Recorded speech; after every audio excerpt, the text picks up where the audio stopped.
The International Movement for Leisure Activities in Science and Technology, MILSET, welcomes you to the MILSET World Virtual Summit 2021. Thank you for being here with us. We're very happy today. We're almost finishing our program of today.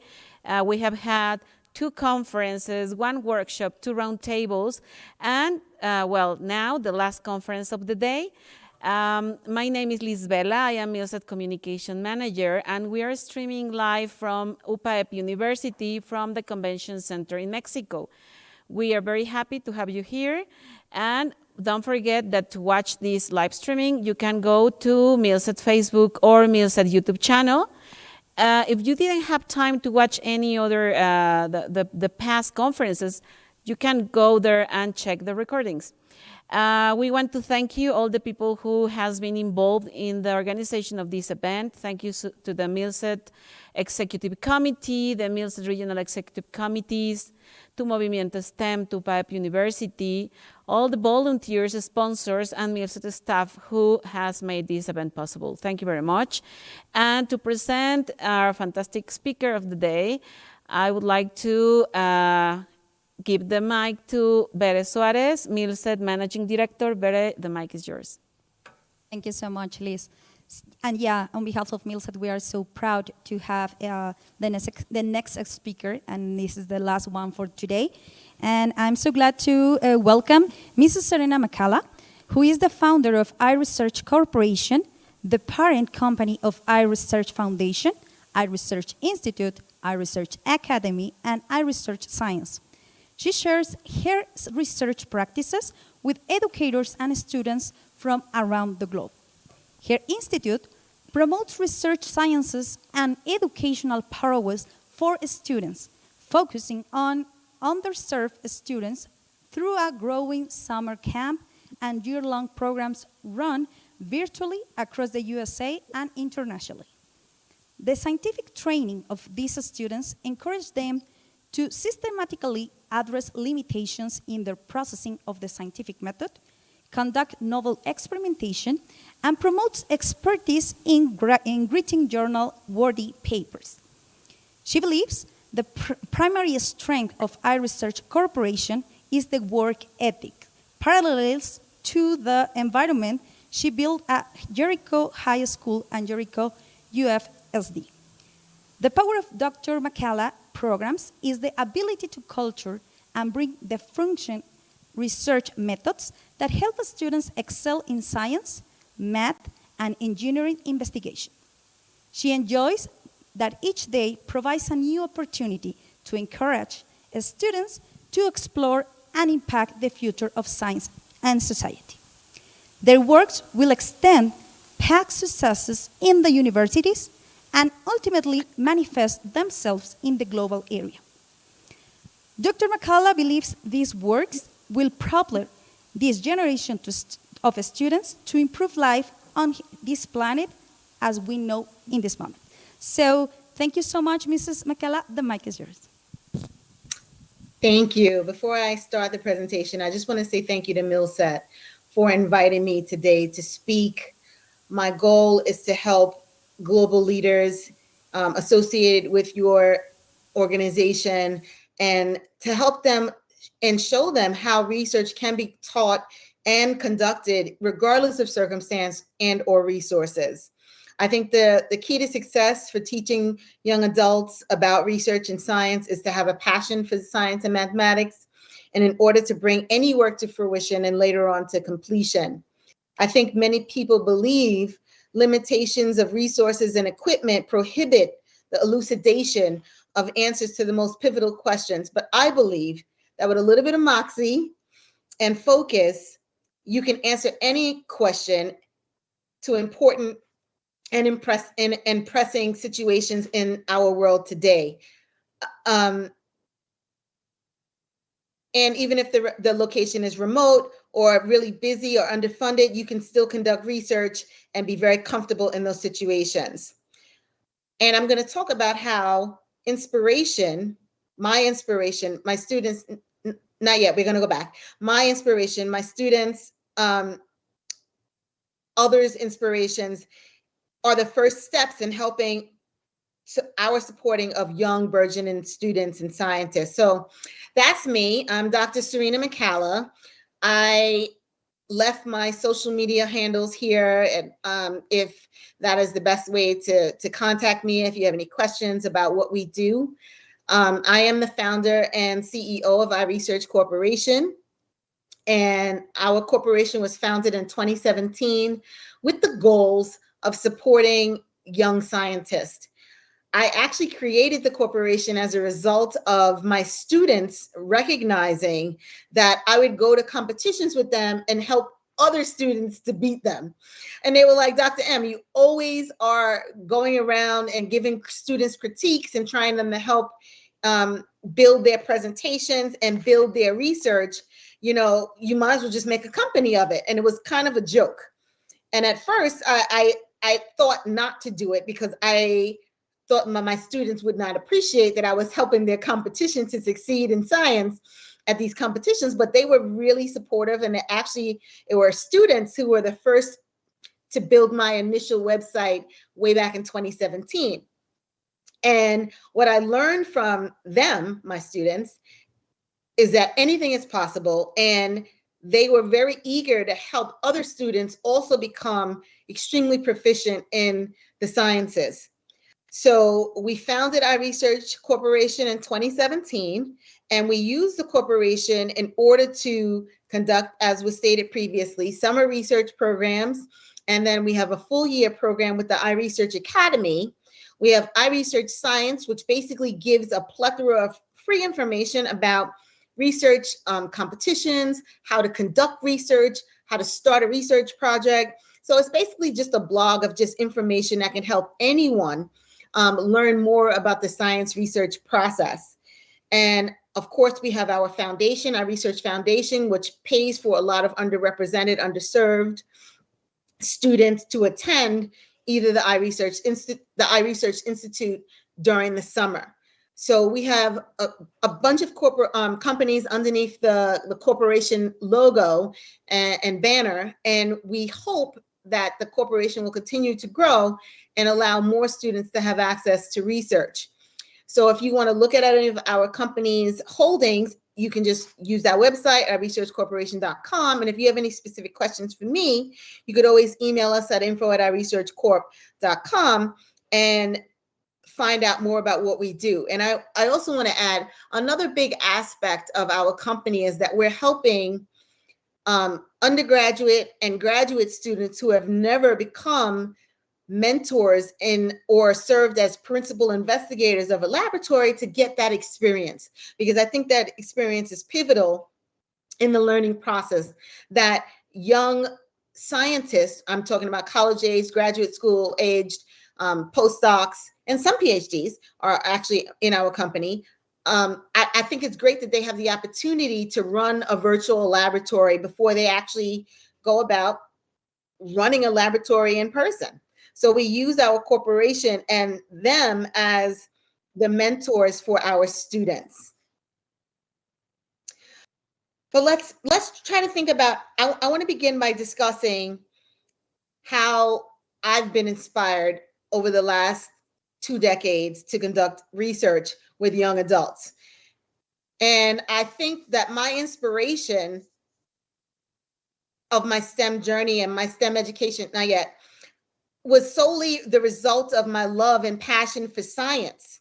I grew up in Jamaica, Queens, and that's in Queens, New York, and it is not a place that usually breeds a lot of scientists.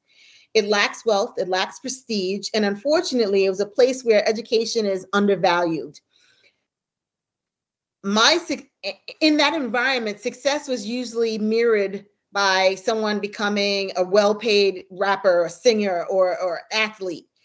But I understood that science was intriguing, and I wanted to know more about the things that shape this world.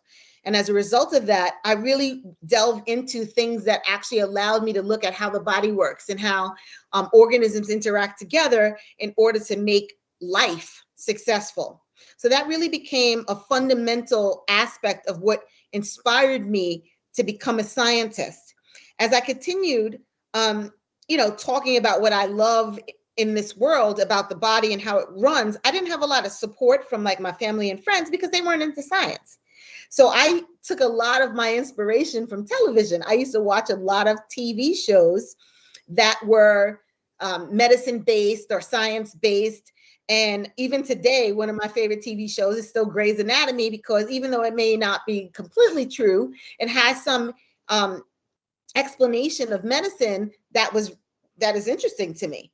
And I think that that's where the inspiration comes from. What piques your interest? What wakes you up in the morning? What has you think about science maybe in a different way than traditionally what we'll see in a classroom? And how can we support students to use that passion in a positive way? Well, I had a science teacher when I was a kid who, in his class, after he taught a unit, would ask us to do a bunch of experiments to figure out, if we were talking about, for example, like a biological system, what disorder does a patient have? So he would set up all of these cups and we would have to do these little tiny small experiments to figure out what disease could our patient have based upon the unit that he just finished teaching us. And I love that class. It was one of my favorite classes because those tiny experiments showed me that I could be a scientist or even maybe a medical doctor. And I remember to this day that my patient, my fake patient, had a glomerulonephritis. And at that point in my life, and as a ninth grade, I didn't know what that disorder was.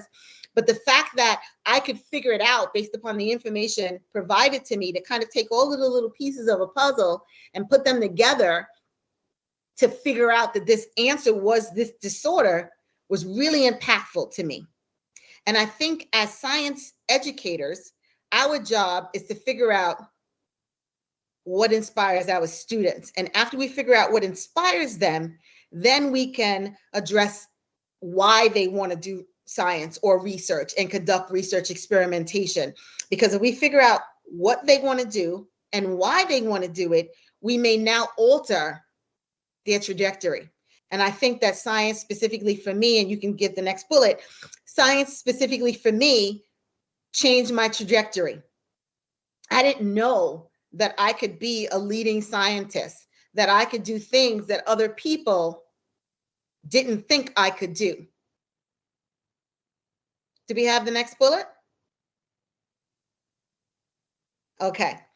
So one of my goals in my company and in research is to make sure that I'm following up and following the students so that they can alter or enhance their trajectory, because not everybody is going to have access to what they need in order to succeed. So I help them figure out how can they use the resources around them and not feel alone in this process of following their passion in science and in research. So I'm going to, excuse me, next slide. I'm going to give you guys some examples of how I've used iResearch to really change how students look at science. So the young lady on the left was one of my first students at the iResearch Institute. And she was so happy the first day or the couple of days in of her experimentation.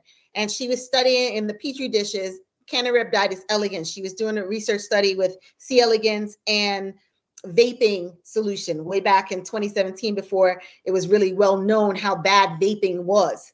And in her experiment, she was showing me in this picture, you know, we didn't have a whole lot of equipment, but she was collecting data and she was really proud of what she was able to accomplish. And when I saw this picture, it reminded me of the young lady to your right, which is, her name is Laura Menachal. And when I first met Laura, she was a ninth grader starting science research.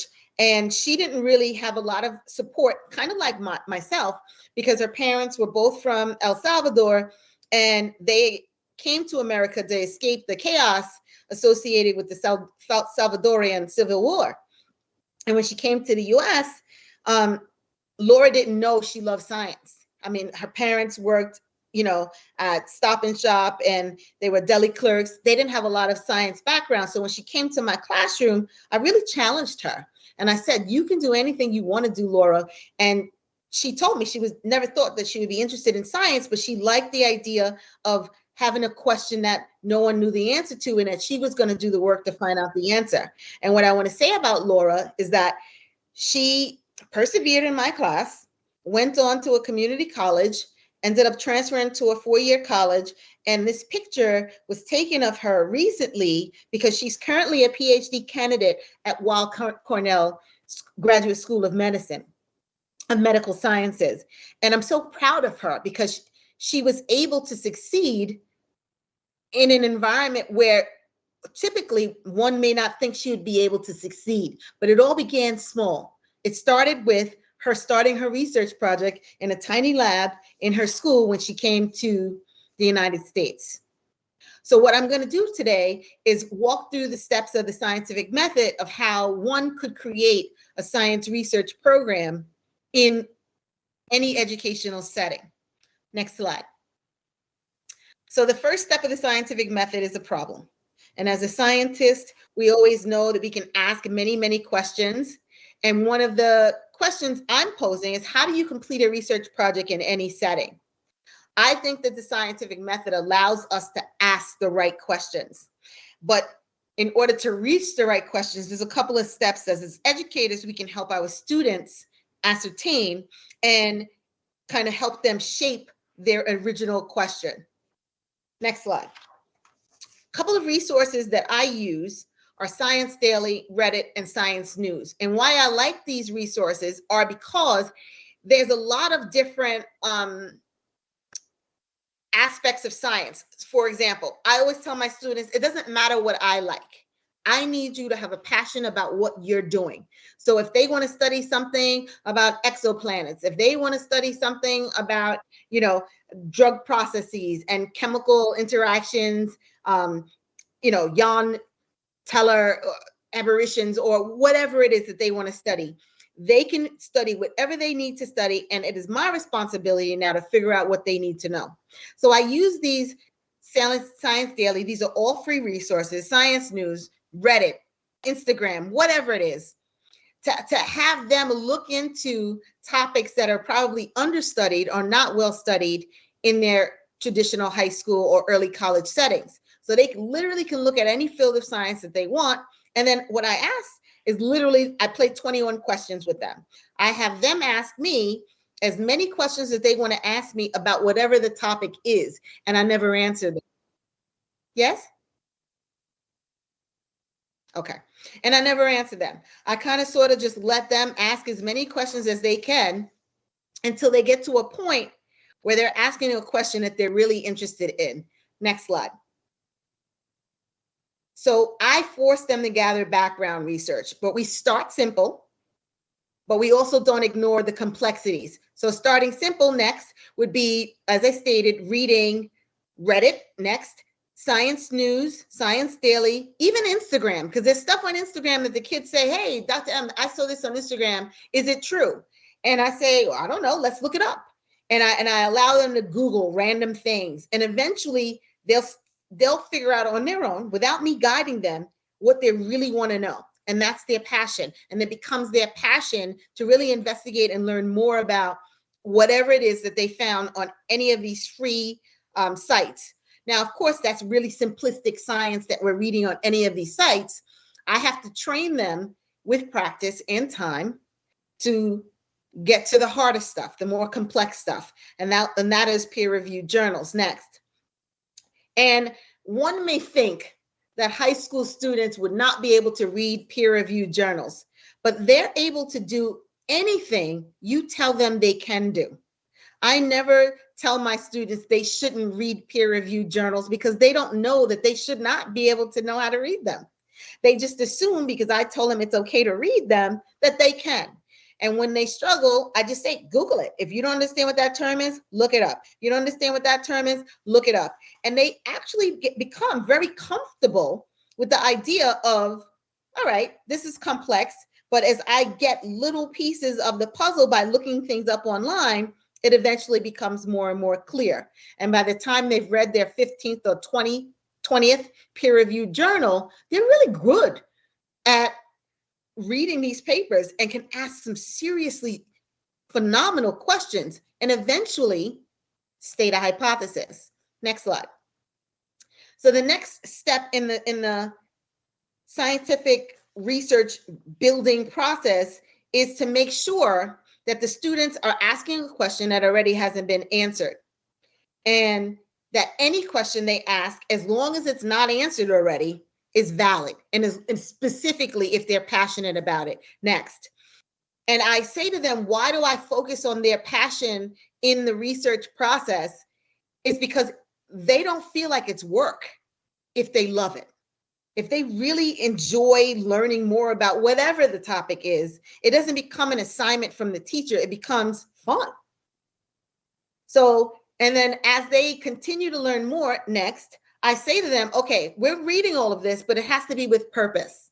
We don't just do science for the sake of doing science. We do science because we hope that we're going to change science and society in some way, that there's some bigger goal on the horizon. And specifically, a lot of the kids you'll see will study things that affect themselves and their families directly, be it disease, be it change in environment, let's say flooding due to climate change or hurricanes increasing in areas. There's a tendency to see that the students' topics of investigation are directly tied to their families and themselves and what they experience on a daily basis. When we get them to a point of purpose, everything falls in line. So after they're able to state a good question, this is where the harder part comes in for educators. Next slide. So the next step is to build the student's methodology. Next, the problem with this is the planning and execution will lie a lot on the educators because the students really don't understand, what is entailed in conducting a research project. So I always ask myself, next, what is needed? What do I have available to me that the students can use in order to conduct an experiment, either in the wet bench or virtually? Next, so I say, okay, if I don't have these resources available to me, how will I get them? Because again, not everybody has, a prestigious place to work. So if the place that you work doesn't have, high-tech equipment, how can you obtain some of these things from other environments? Next. So some things that I do is that I will cold call companies, big companies, Illumina, Flynn Scientific, and ask them, do you have any old equipment that you're going to throw out? And if you're going to throw it out, can we have it? Companies that make glassware. Hey, I know that you have older versions of this that is not selling well anymore. Can we have it? I've trained the students to now also ask. If you're reading 15, 20 journals, now you're in contact with 15 or 20 scientists. Email them, cold email them and say, hey, I have this project that I'm interested in completing. I don't have these supplies. Can you assist me? And I have a story. I have a student who was looking at the Science News or one of these basic places to find journal articles. And she saw an article about these blowfly called Formia regina. And she said, Dr. M, these blowflies, I don't understand why they don't get sick because they're found on dead carcasses. And she said, I want to know more about them. And when we Googled them to see if we could purchase them, we couldn't find them to be purchased. So she read a few journal articles and she literally contacted a researcher who was studying Formia regina exclusively. And we told him her story and what she wanted to investigate and why. And he literally shipped us a bunch of larvae of these flies that we ended up growing in the laboratory so that we can reproduce them and have a plethora of supply of these Formia regina blowfly. So the students now have taken onus in their own learning process, which is phenomenal. And what we want them to do, because I believe education is not just about a textbook or what the textbook says or testing, it's about training students to become smart humans. And over time, they're so comfortable with trying to find resources that they need to complete their research that they don't even come to me and ask me to help them to do this. They do it on their own. Hey, Dr. M, I reached out and I contacted this person for this reason. And I think that that's the goal. The goal is to help them help themselves. And then lastly, next, we have to establish what's the best way to save some of the supplies associated with the experiment and how to store things so that it's safe and that the students actually learn about biosafety levels and or SDSs, to make sure that they're in a safe environment while they're conducting their experiments. So all of this is in play as we're building the methodology. And what happens is, next slide, I had a bunch of students who had phenomenal research projects because of what they chose to do. I have students who are studying mathematics, biochemistry, physics, molecular and cellular biology, because of their own initiative to reach out and contact researchers to complete their research projects. I mean, one of the students, the one that's closest on the right next to the microscope, she literally contacted a researcher in India because she was asking questions that I didn't know the answer to. She was conducting a research project in inorganic chemistry, and she would ask me questions. I would go to the AP chemistry teacher because some of the things I just didn't understand about the inorganic motions between the molecules, and he didn't know the answers, and he was brilliant. So we said, listen, use your resources. Go ahead and contact people in this field and see if they can help you answer the question. She became so close with this mentor that he used to set up time for her to join his classroom in India and take the classes with his undergrads and graduate students. We trained the students to take initiative on their own learning process. We trained them that if they became their own best advocate, there were no limits that were going to be placed on them. And that takes us to the next slide. The resources dictated their success. Their ability to get things from others really helped to grow their projects and really shape experiments that are not seen in a typical high school setting. Next, we eventually got so good at what we were doing that our program became one of the best research programs in the world. And what people saw on the outside was that we began to win a bunch of major competitions, but I don't think we won the major competitions because we wanted to win competitions. We won the competitions because our research was so good that we won by default. We were leaders at the International Science and Engineering Fair, Regeneron Science Talent Search, etc. We became the top winners in all of these competitions because they now knew anything that they wanted to achieve was possible. Things that others deemed impossible, we showed the world were possible. And it's not easy. This actually was very exhausting for me. And it was a point where I was at work for so long that I definitely contemplated changing careers. And I happened to mention this to one of my students who was very astute. And she said to me, but if you leave, Dr. McCalla, and go on, let's say, because at that time I was thinking of going to medical school. She said, if you leave and go on to medical school, you'll have one great doctor for the world. But you've always taught us that our goal in science was to benefit science and society. So if you stay here, instead of making one great doctor, you can make hundreds. And because of her, I decided not to give up. And as a result, next slide. Next. As the students continue to explore science in a variety of topics, our success just blossomed. Next. And just keep going. We began to win the Science Next. We just kept winning and winning and winning. So much so, one of the most prestigious competitions, as I stated previously, was Regeneron STS. And you're going to keep going through and hitting until you get all of the red circles up. Next. These students, were competing at Regeneron Science Talent Search. And they not only were scholars, but also were named finalists. And finalists earned upwards of $250,000. So not only were these students doing great research, now they were making enough money to attend some of the best schools in the country.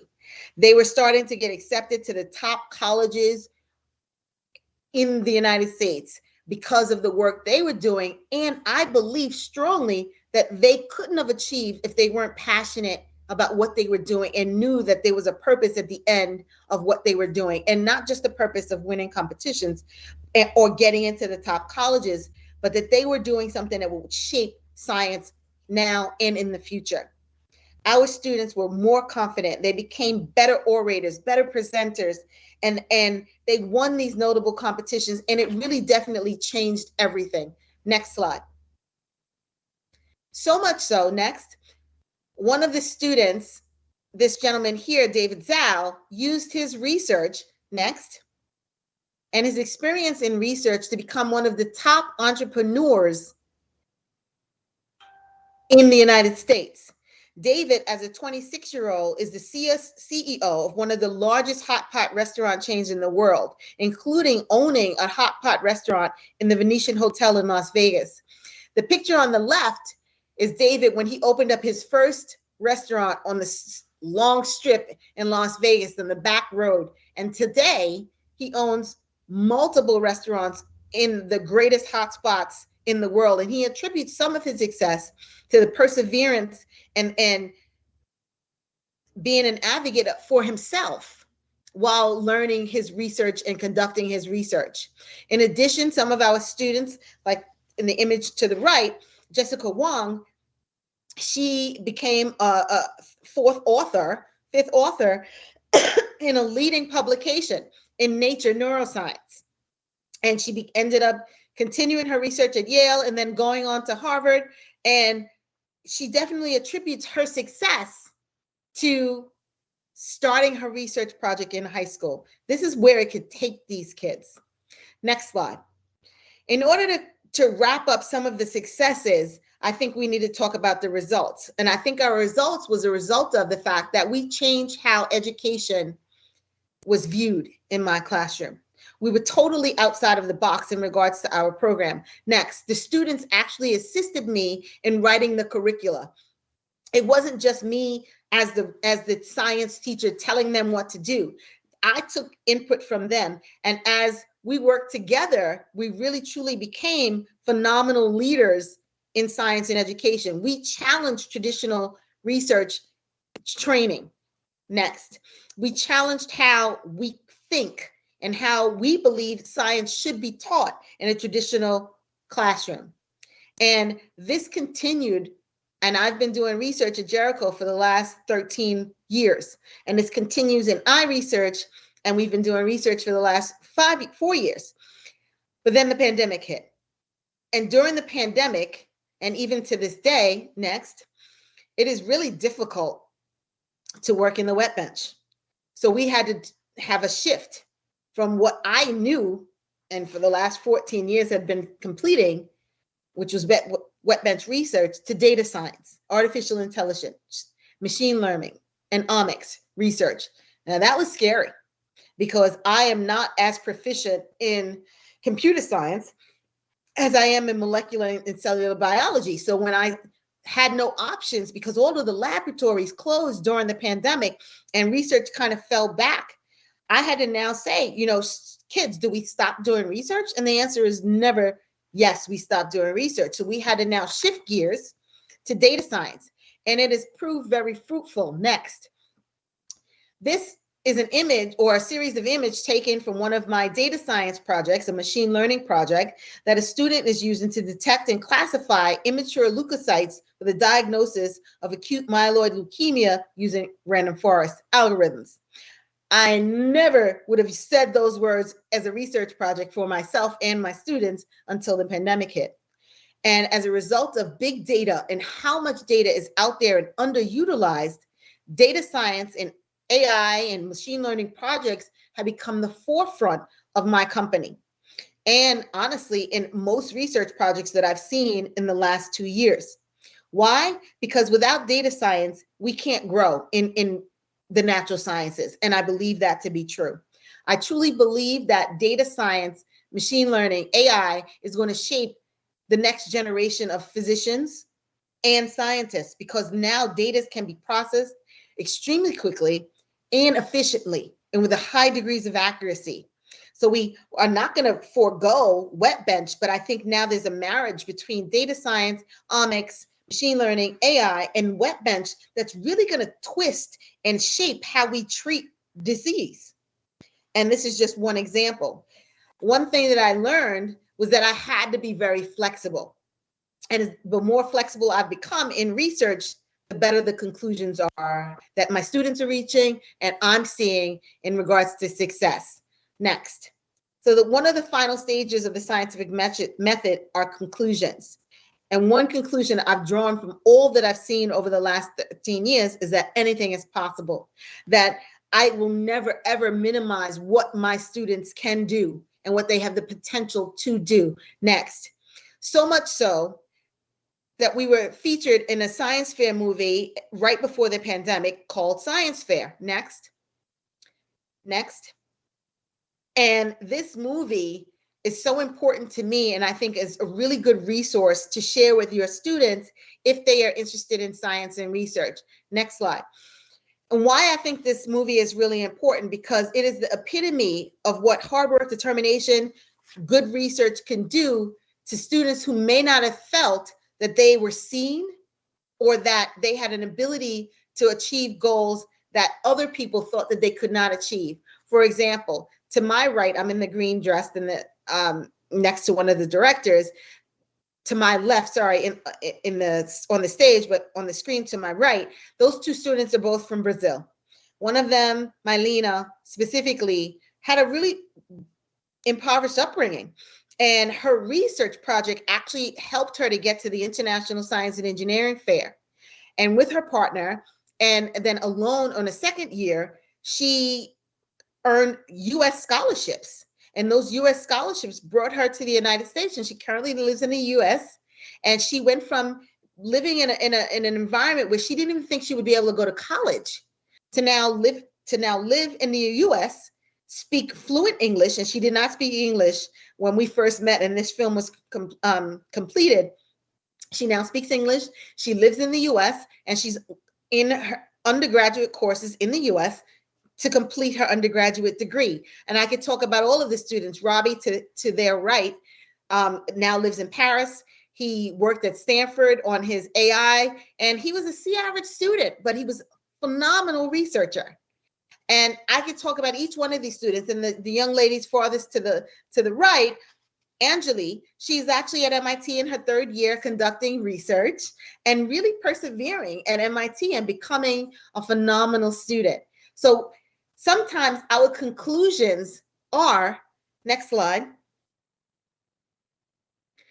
next, that we have to have a passion. And with that passion, anything is possible. If we use that passion to come up with project ideas or even just follow our dreams, we really can't even imagine what the possible things can happen. We also need next to be patient, because there are going to be a lot of bumps in the road. I remember when I first started learning how to code, I thought it was one of the most difficult things in the world. And I didn't think that I could lead a company that is fully invested in now in data science and omics and machine learning and AI, but I'm pretty good at it. And our company is doing really well. So I had to be patient and understand that learning how to code wasn't easy for me, but it was possible. Then I also think next, we need to prepare and prioritize. No one can do everything all of the time. And if we pile too much on ourselves, I think that we may fail to really pay attention to important steps along the way. So I always think that we should train our students to be prepared and prioritize their goals and to decide what's really important and pertinent from what is not so pertinent. And then next, we need to be perseverant, because as I stated, there were a lot of naysayers and people that said I couldn't do, people who did not think that I could build a company while working as a high school research teacher, or even be a principal character in a National Geographic film. I got to be honest, I didn't think I would actually ever see myself in that yellow square that I loved when I was a child.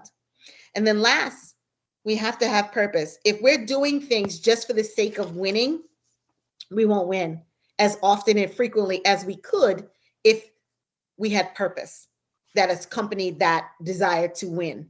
So we always have to have a frame of mind of why are we doing what we're doing, and hopefully that purpose is to benefit others. Next slide. The last step of the scientific method is the future investigations. After we complete our research projects and our goals are realized next, we have to come up with a new goal. And I always tell my students that, okay, you've won this top competition. What's next? And people always say to me, oh, why don't you just focus on, what they did? And I say, no, because there's always new opportunities to obtain, always new things to achieve. Don't give up on yourself, because a lot of people don't believe that things are possible until you or I actually accomplish them.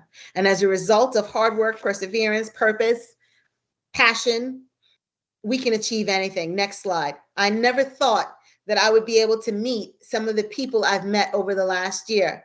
And as a result of meeting these people, I know that it's only because of the hard work and dedication I've given to myself, to my students, and that now I'm my own advocate, and I believe that anything is possible.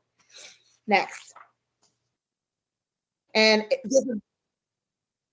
there's a really good talk that I've done about my process, and it's with Phil Kogan. He actually is the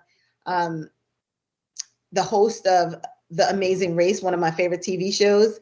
And if you listen to that podcast, you'll get a lot of information about the program that I've conducted at Jericho and my research, if you need that in order to just know about how you can build your own program, or just reach out to me, as I stated before.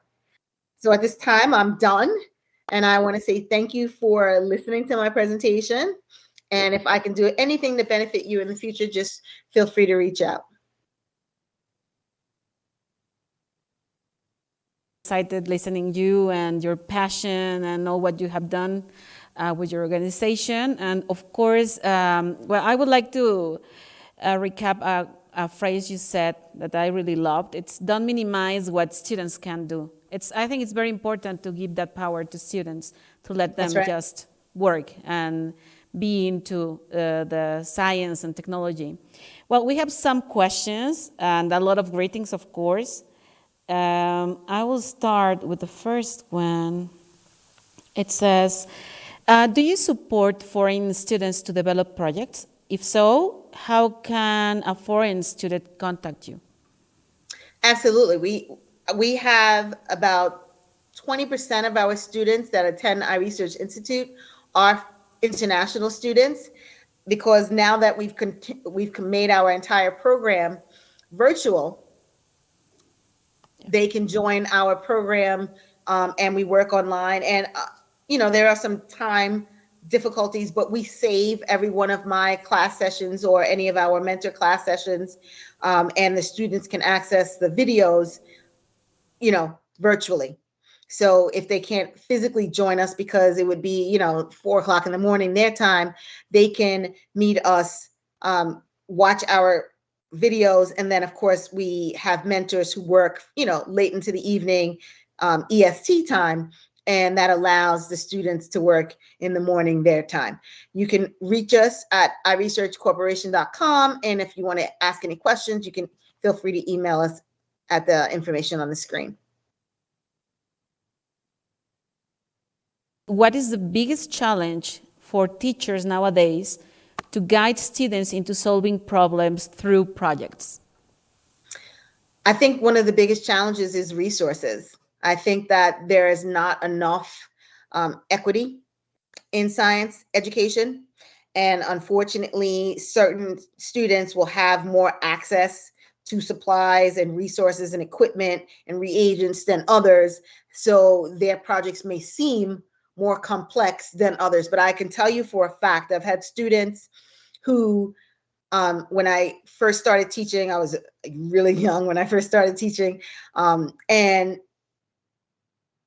we figured it out, and we competed against some of the best students in the world and came pretty close to winning every competition we attended.